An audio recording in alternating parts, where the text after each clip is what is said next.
mas na realidade são duas parábolas. Lá no Evangelho de Mateus, capítulo 13, traz para nós 7 parábolas que tratam do reino de Deus, ou seja, do reino dos céus.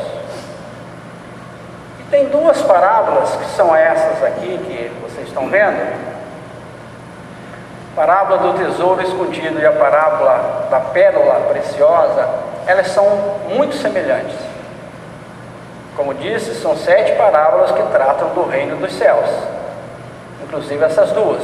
Como elas são bem semelhantes e bem pequenas, então eu achei melhor trazer as 2, para a gente fazer um pensamento único sobre essas 2 parábolas.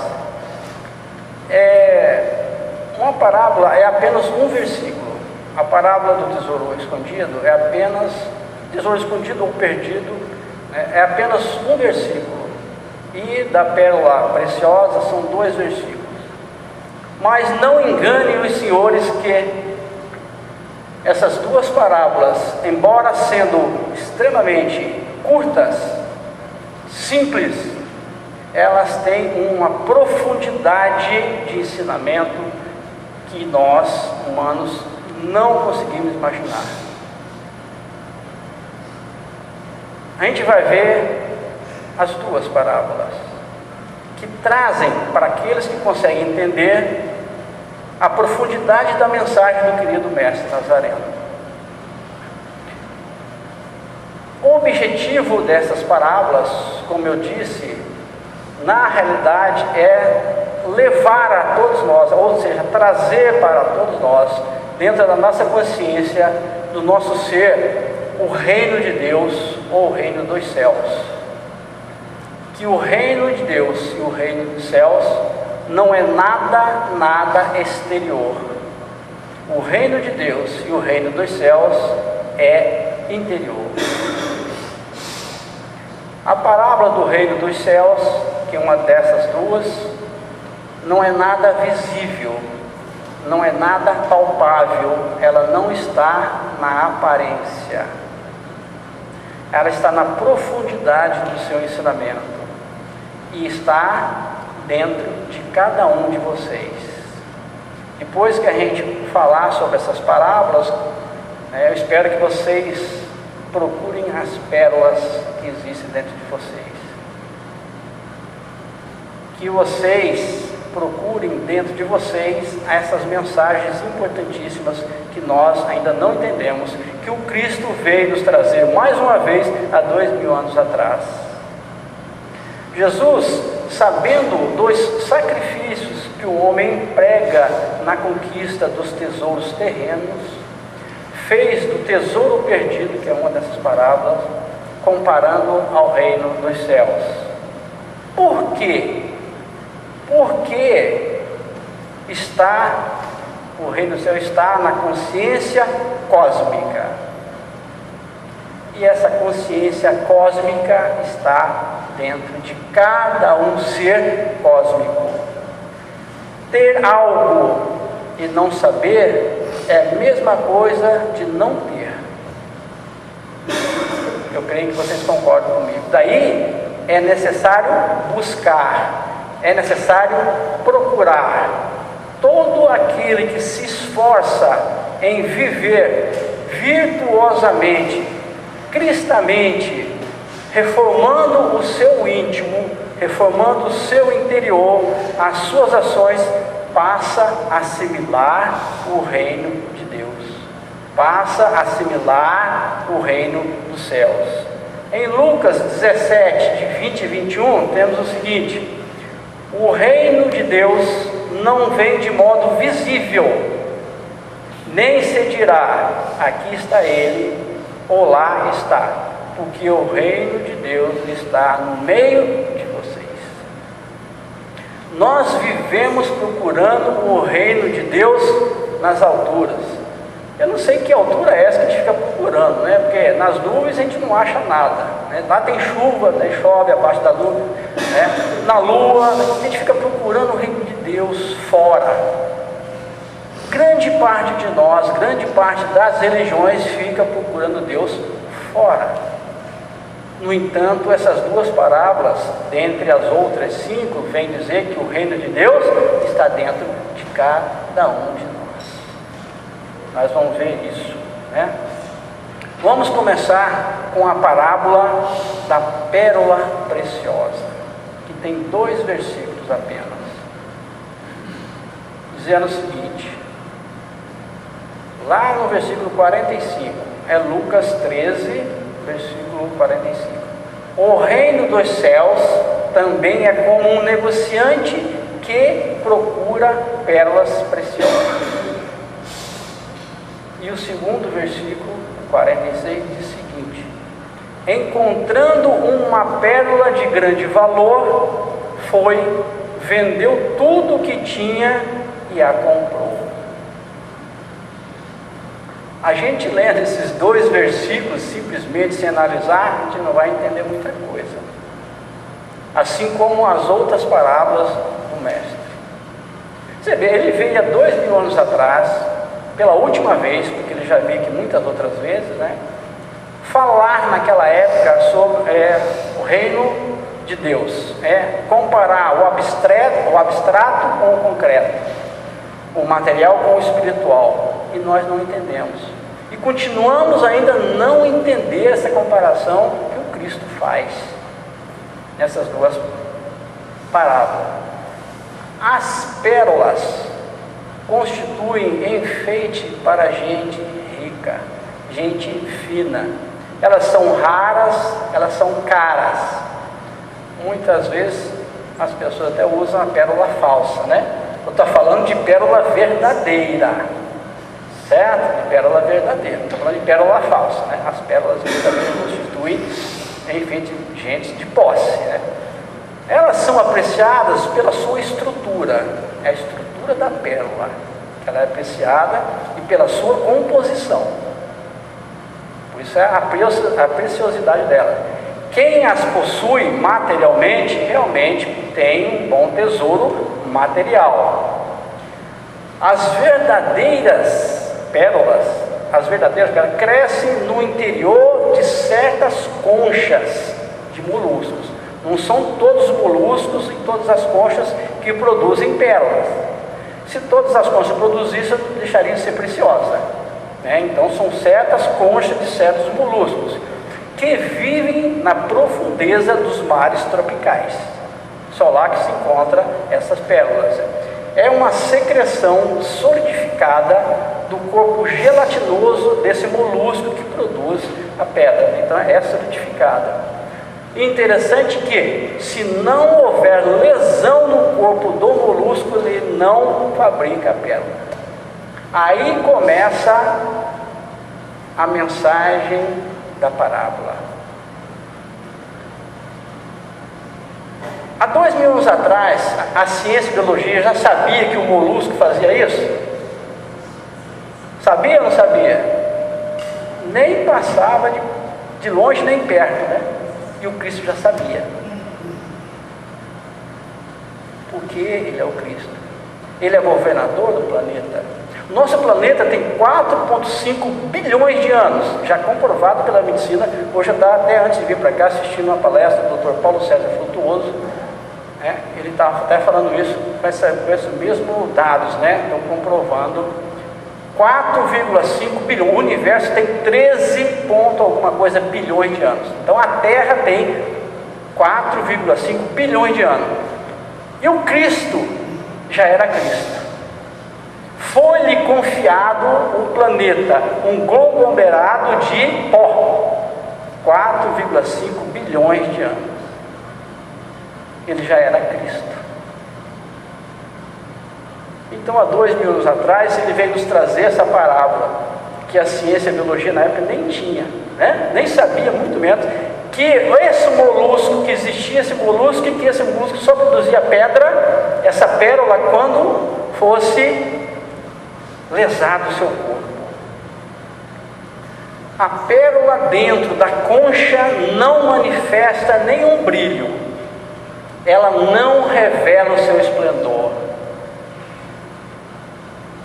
Só quando essa pérola é colocada, exposta à luz solar, é que ela revela o seu esplendor. Somente assim que esse esplendor, essa beleza dessa pérola, é o reflexo dos raios luminosos, das cores do arco-íris. Que coisa divina, coisa maravilhosa, né? Devido ao que há a peculiaridade da superfície rosada da pérola. E então, qual é a semelhança do reino de Deus com a pérola preciosa? Nasce na profundeza do mar, mas sua beleza só é revelada à luz solar. É isso que acontece com o reino de Deus. Tem a sua sede nas profundezas da alma humana. Somente nas profundezas da alma humana é que nós vamos fabricar a pérola. Não na superfície da vida terrena externa, mas o esplendor só se revela plenamente, inteiramente na luz da vida diária, no cotidiano, no dia a dia, na família, na rua, no banco, no trabalho, dia e noite. Somente aí que começa a ser revelado. A pérola que nós estamos falando, da experiência mística, se revela na vivência ética do ser invisível, se manifesta no agir visível, está dentro do nosso ser, mas só visivelmente que nós possamos ativá-la. Lembremos que a pérola só se forma depois que o molusco sofre ferimento. Então, o nosso reino interior, nosso reino dos céus, nosso reino de Deus, só é levado em consideração quando nós passamos por dificuldades. Assim, só encontramos o reino de Deus após termos passado por experiências dolorosas. Caso contrário, nós não encontramos o reino de Deus. Jesus disse: não deis pérolas aos porcos. Por que não dá pérolas aos porcos? Porque os porcos não conhecem a pérola. Porco prefere lama, milho e lavagem. Eu espero que vocês estejam acompanhando o raciocínio, né, que o mestre vem nos trazer. Se dermos pérolas aos porcos, simplesmente eles vão pisar nas pérolas. Eles vão enterrar as pérolas no lamaçal, simplesmente. Por isso Jesus compara o reino dos céus a uma pérola de raro valor. E essa pérola de raro valor, essa parábola, né, que ele traz, nada mais é para todos os homens suínos. Bom, quando eu estava pesquisando e vi essa frase, eu falei: eu sou um porco, né? Me chamou de porco, me chamou de suíno, porque eu ainda não entendi a parábola do Cristo. Se eu não entendi a parábola do Cristo, eu sou um suíno junto à pérola. Eu não sei dar valor à pérola, ao valor que ela tem. Então eu sou um homem suíno, né? Há homens que são homens, e há homens que se parecem muito com suínos. Grande parte dos homens. O suíno vive exclusivamente para o estômago, vive exclusivamente para a lama. O mesmo acontece com os homens suínos, ou seja, nós. Nos tempos atuais, hoje em dia, que já tem um certo, século que estamos vivendo, o reino dos céus é incompatível com o reino do mundo.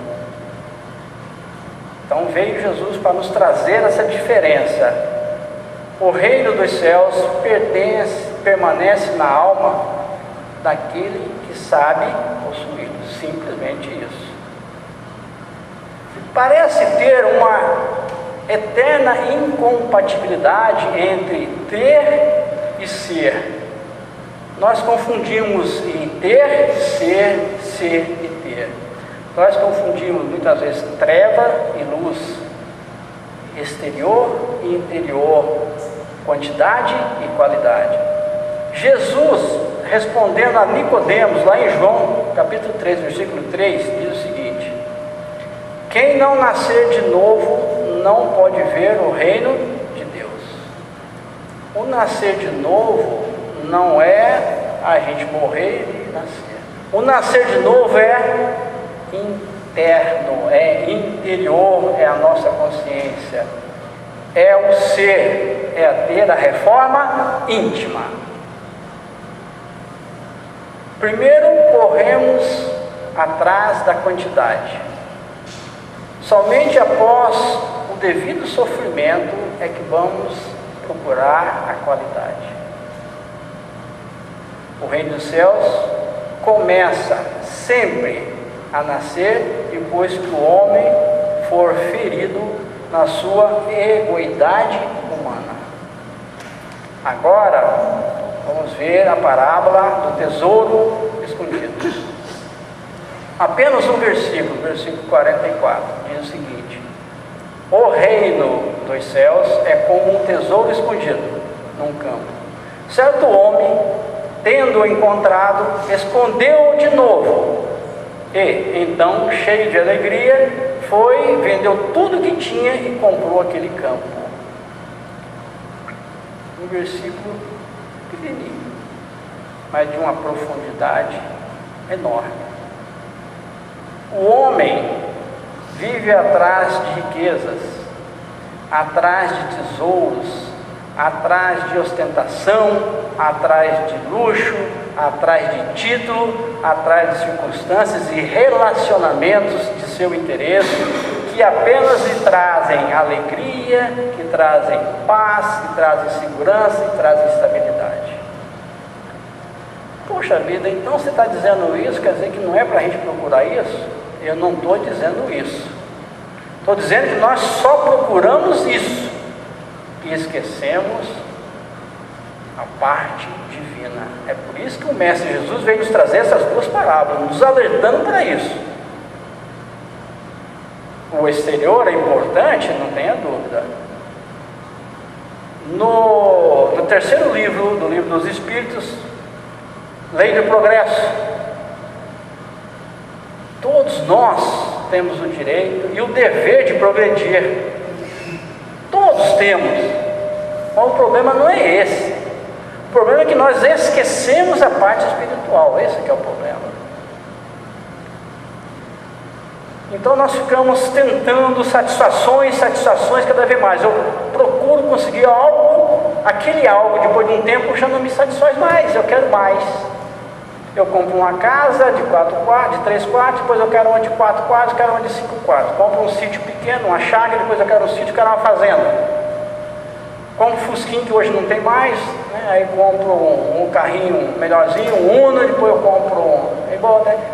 Isso é ruim? Não, não é isso. Volto a falar para vocês, não é esse o problema. Pela lei do progresso, isso é um direito de todo espírito encarnado. Desde que honestamente, certo? Mas a busca interior nós esquecemos. Quando a gente consegue algumas coisas, novas aflições nos vêm. Aí não fica satisfeito com aquilo, a gente quer mais. Por quê? Por quê? É que nós elegemos esses tesouros transitórios. E os tesouros transitórios, o nome já diz, é por pouco tempo. Todos os tesouros que nós conseguimos, nós não vamos levar. Alguém já viu uma pessoa levar tesouro, dinheiro? A ser uma piada de turco que deram uma vez, que o turco vendeu tudo que tinha problema, ele colocou um cheque, fez um cheque, colocou no caixão de defunto, né?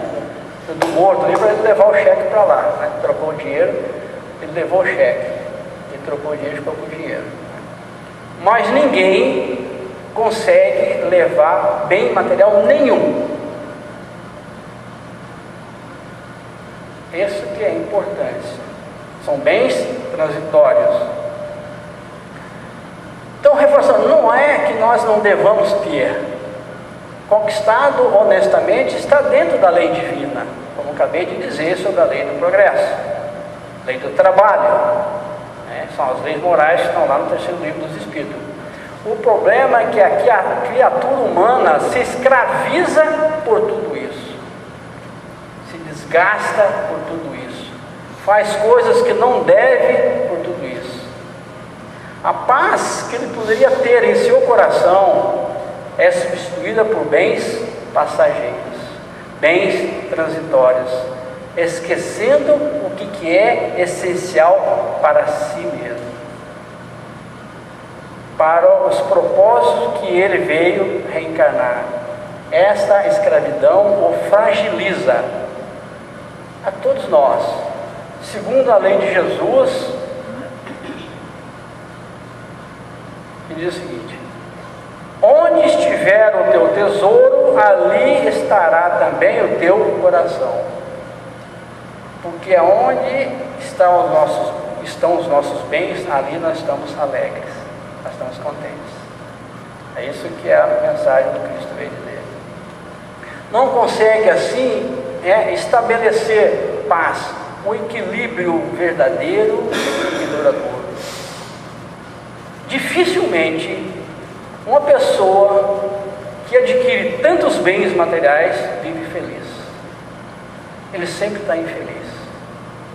Ele sempre querendo mais, ou então preocupado em não perder aquele que ele tem.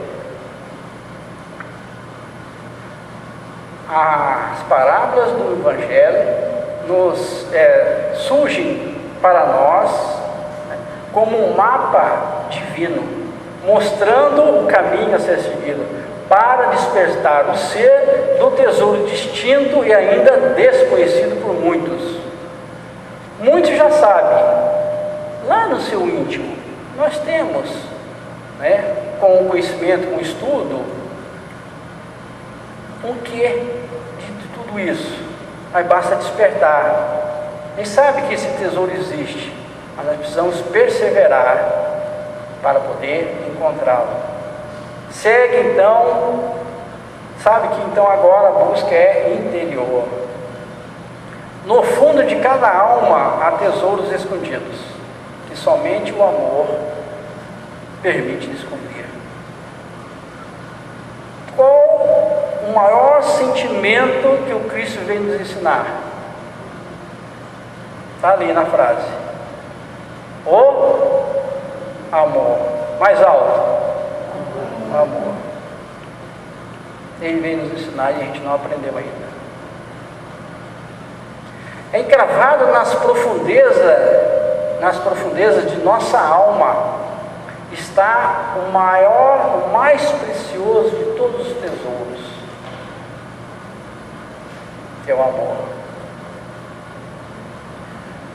Paulo e Barnabé, depois de uma jornada que eles sempre faziam, jornada, né, de atendimento, né, na caminhada que eles estavam fazendo, estavam cansados e pararam para descansar em uma caverna.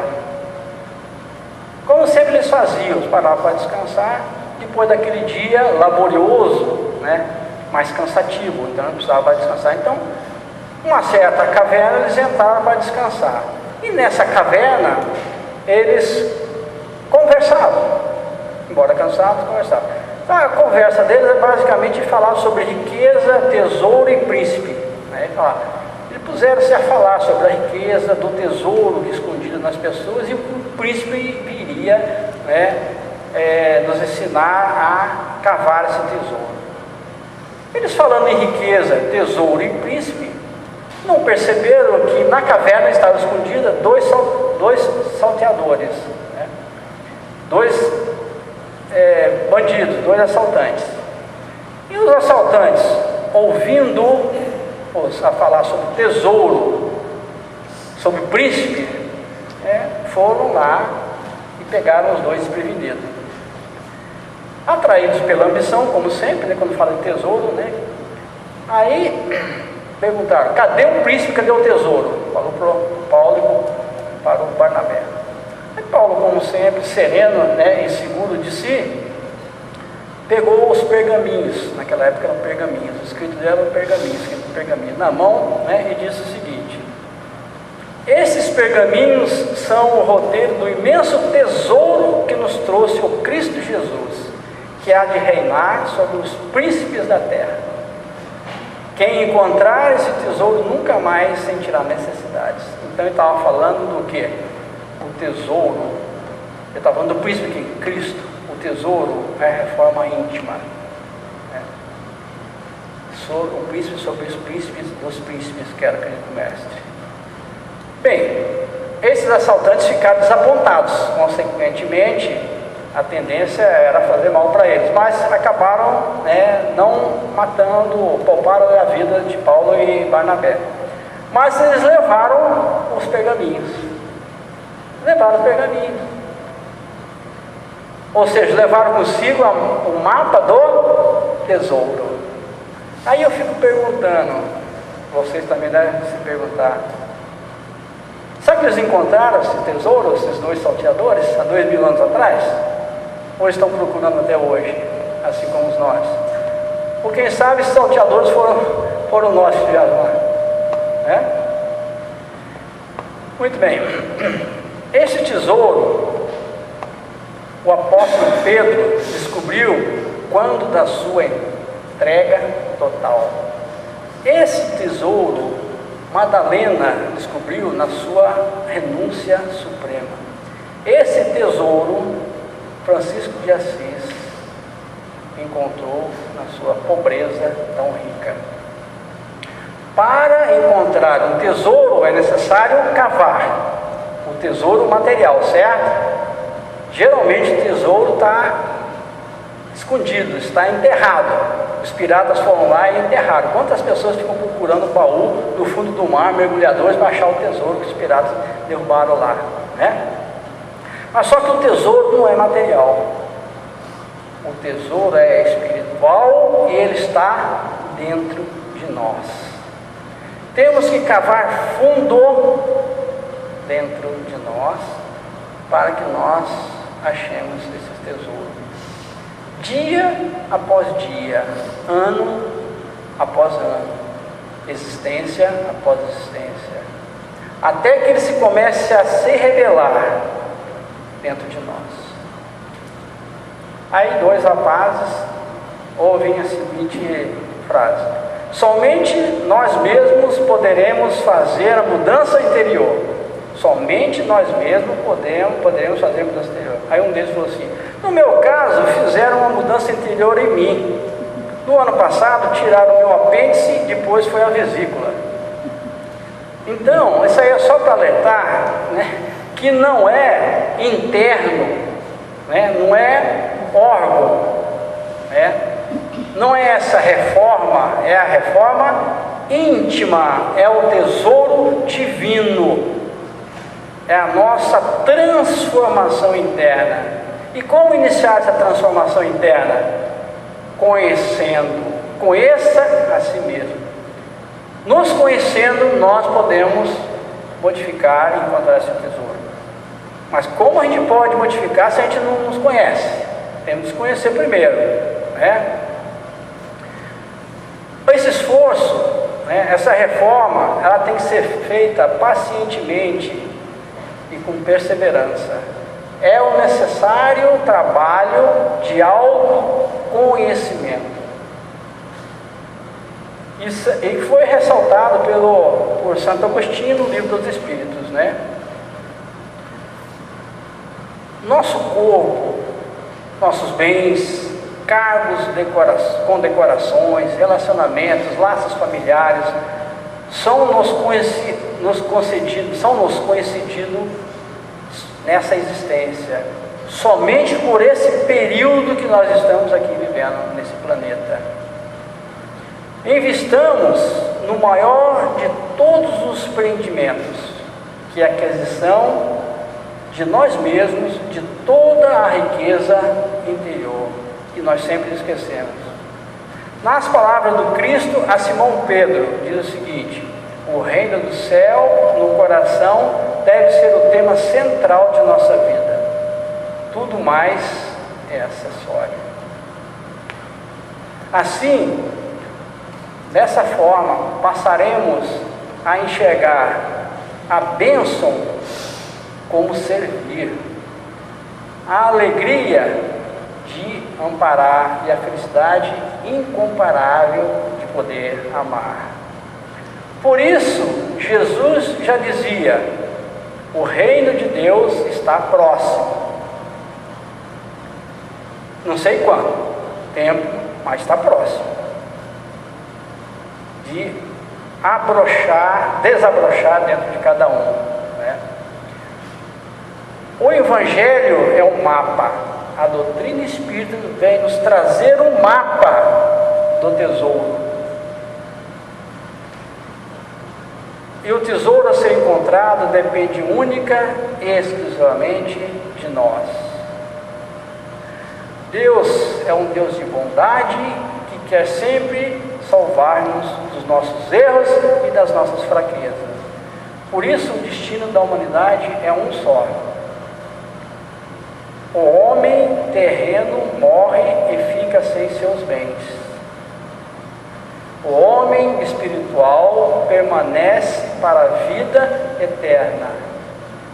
O tesouro do céu adquirido é de sua posse permanente. Lá no Livro dos Espíritos, na questão 799, Kardec pergunta aos espíritos: de que maneira pode o Espiritismo contribuir para o progresso? Os espíritos de luz respondem: destruindo o materialismo, que é uma das chagas da sociedade. Ele faz que os homens compreendam onde se encontram seus verdadeiros interesses. Vamos pular, vamos para uma outra questão. Lá no Livro dos Espíritos, a questão 801, Kardec pergunta aos espíritos: por que não ensinaram aos espíritos em todos os tempos o que hoje ensinam? O que ensinam hoje? Pô, mesmo? Por que não nos ensinaram isso? Né? Pergunta Kardec. Aí os espíritos respondem: não ensinais às crianças o que ensinais aos adultos, e não dais ao recém-nascido um alimento que ele não possa digerir. É um tapa na cara. É um soco no olho. Oi? Cada coisa tem seu tempo. Cada coisa tem seu tempo. Nós, como somos apressados, queremos logo, né? Mas o divino mestre, a engrenagem suprema do universo, sabe quando cada dente da engrenagem deve encaixar um na outra. Você viram, prestaram bem atenção na resposta dos espíritos? Não ensinais a crianças o que ensinais aos adultos, e não dais ao recém-nascido um alimento que ele não possa digerir. Se você fizer isso, você vai matar a criança, né? E na questão 802, Kardec continua perguntando aos espíritos: visto que o espiritismo tem que marcar um progresso da humanidade, por que não apressam os espíritos esse progresso? Kardec queria a resposta logo, né? Pô, então, por que não apressa esse progresso, né? Por meio de manifestações tão generalizadas e patentes que a convicção penetre até nos mais incrédulos. Por que então não apressa isso? Os espíritos respondem a Kardec: desejaríeis milagres? Mas Deus os espalha a mancheias diante dos vossos passos. E, no entanto, não há homens que o negam. Conseguiu, porventura, o Cristo, o próprio Cristo, convencer os seus contemporâneos, mediante os prodígios que operou? Cristo fez e desfez naquela época. Ainda vou ter, acho que na próxima reflexão eu vou falar sobre algo sobre isso, né? Do que o Cristo veio fazendo, do que ele conseguiu passar. Acho que a próxima reflexão talvez seja, né? Ele trouxe tudo aquilo e não conseguiu fazer-nos entender. Lembre-se que o Cristo foi governador. 4,5 bilhões de anos já era Cristo. Ele veio com todas as mediunidades. Muitos, embora muitos estudiosos e muitos também espíritas, não aceitam essa mediunidade do Cristo, né? Mas cada um no seu tempo, né? Muito bem, aí André Luiz vem nos dizer o seguinte: se cada um de nós consertar de dentro o que está desajustado, tudo por fora estará certo. Frasezinha curta, mas certeira. Concluindo, prestem atenção na imagem.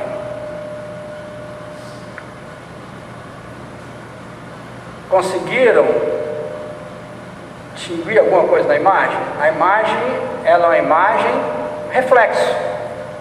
É uma imagem reflexo. É o que acontece entre os mundos material e espiritual. São reflexos um do outro. São dois mundos, vamos dizer assim, no nosso pensar terreno. Mas tudo é sintonia. O tesouro está dentro de nós. Nós somos a pedra preciosa. O tesouro escondido e a pérola preciosa simbolizam a transformação do íntimo. Ao trilhar-se o caminho da reforma íntima, despoja-se de todos os vícios e dogmatismo. A espiritualização conduzirá à venda do que se tem de material, para se ficar com o tesouro dos dons espirituais. Interpretando essa última, como eu já falei, durante a nossa reflexão, não é você despojar de tudo que você tem, mas é o que você faz de tudo que você tem, para consigo e para com o próximo. Que nós possamos assimilar a mensagem do tesouro escondido e da pedra preciosa ou pérola valiosa. Muito obrigado, boa noite a todos. Que a paz